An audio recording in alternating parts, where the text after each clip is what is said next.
Hey, good morning, YouTubers. Tim from Team Ohio Detectors. I'm headed out to an old city park in the town I live. It dates back to the mid-1800s.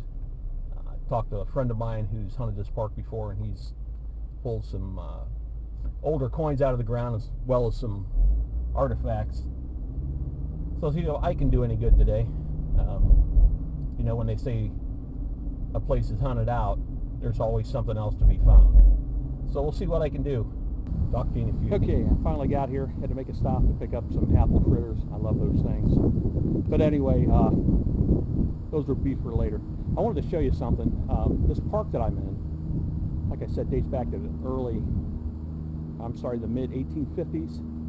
Well, there's something here that dates back older than that. It was moved here from the downtown area where it was originally constructed to help protect the settlers of this area from Indian attack.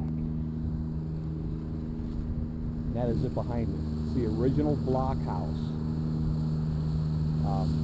Like I said, it dates back to the very early 1800s. This area was also is also known for Johnny Appleseed spending a lot of time here. So anyway, there it is. Pretty cool. Let's get to hunting. Okay, here's a timeline of the blockhouse. I hope you can hear me over the wind. It's kind of breezy today. Plus there's a city parks worker blowing leaves behind me. It's built in 1812 in Central Park. Kind of zoom in a little bit so you can read the timeline.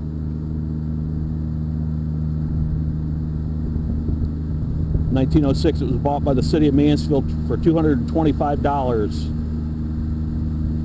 It originally housed the city's first courthouse and jail.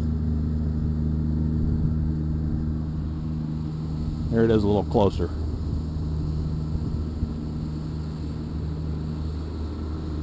Okay, now let's go hunt. Pretty excited. Pardon me. The third hole I dug, and this is only down about 2 inches, an Indian head penny. That is a first for me. I haven't gotten the date off of it yet, but I will, and I'll show it to you in the wrap up. Sweet, I'm pretty happy.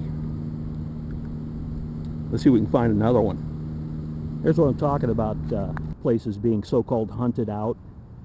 The guy I ran into about a month and a half ago comes here after work about 3 times a week, he said, and he's got V-nickels and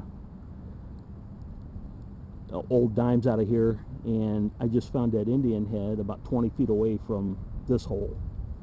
I'm assuming it's him. Could have been somebody else, but never believe them when they tell you a place is hunted out. Okay, let's get back at it. And the next find, again, this was relatively shallow. This is maybe an inch. It looks like some kind of a bracelet. It's got hooks on both ends of it. You can see the links in it. It rang up high 40s, so I'm not holding out much hope of it being anything other than bling, but I'll keep it and take it home and get it cleaned up and find out for sure. On to the next one. I have no clue what this is. It's kind of shaped like an old style bottle opener. It's iron, you can tell because of the rust color around it. It was down in that hole, about 6 or 8 inches deep. Kept getting varied signals, so I started digging and dug 2 separate pop tabs out. I'm still getting a signal down the bottom, and this is down at the end, and I saw the top loop of it. I wasn't sure what it is. If anybody has any ideas, let me know. No clue. Okay, fill in this hole and see what else we can find. Came around this same old tree stump where I found the what looked like a bottle opener. I don't know what it is. But down there in that hole, I found a center fire, looks like a pistol cartridge, and it's been in there a while. Starting to deteriorate on the ends. I can't make out any of the stamping on the base of it, but it has been fired. I'll clean it up when I get home and see what it is. Back at it. Hey folks, day 2, headed back to the old park I was in yesterday where I found the crusty Indian head. I never was able to get a date off of it. I've got it soaking in olive oil along with that gold colored bracelet I found. However, I'm thinking that's not gold because the loops on each end of it where the clasp would have attached are rusting. And I don't think you put iron or any other type of ferrous metal on jewelry. So, nonetheless, it's still a lot of fun. I'm going to go back out today and see if I can find anything else. I'll talk to you in a little bit. I don't know if you can see it. Of course, it's going to peter out here. There's little white lines running with the roadway that I just came off of. This is a state route here in Ohio, and what they are is the Department of Transportation putting salt brine down. On Saturday night, we're supposed to get a rain-snow mix. But if they're already putting salt brine down, that's not a good thing. Not in the least. I hate Ohio. Alright, back in a minute. Okay, here you can see it. It's just a couple hundred yards down the road. They put that down so the ice doesn't adhere to the roadway as easily, and it's removed much easier by the plows. I hate that word too, snowplow.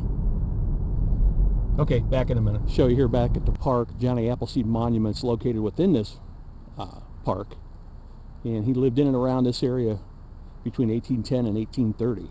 And we walk across the drive and we have a memorial to the 120th Regiment of the Ohio Volunteer Infantry. This monument was erected in 1906, but I don't think this is the original location. I think they moved it here from down on the square downtown. Pretty cool though. Okay, I've been here about 20 minutes at the park. Over there's the monument that I showed you a little bit ago. And down here about 7 inches deep, I found this. I'm not sure what it is yet. I forgot and left my toothbrush and other cleaning brush I usually bring with me at home. But I don't know if you can see it down at the very bottom. I can see what I think is 865, which I would hope is 1865. And that's the front of it. And that's the back. You can see it says States of America around the edges. So I know it's not a token.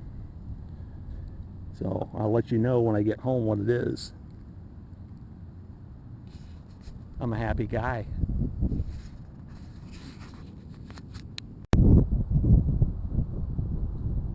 Okay, I'm back. Wrapping it up for the day. Sun's getting low in the sky, and this isn't the greatest neighborhood, but I wanted to show you something here. It's pretty cool.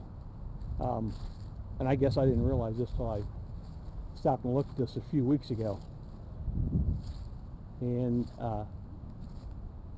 it's in this park that I've been hunting, and it's pretty cool. Here it is. The Sultana Disaster.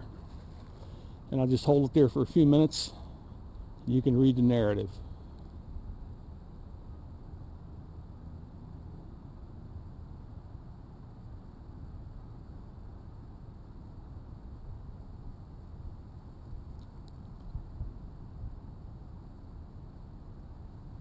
And then down here on either side, the list of the Ohioans that died when the Sultana exploded on the Mississippi. And right over here is the Johnny Appleseed Monument, also known as John Chapman.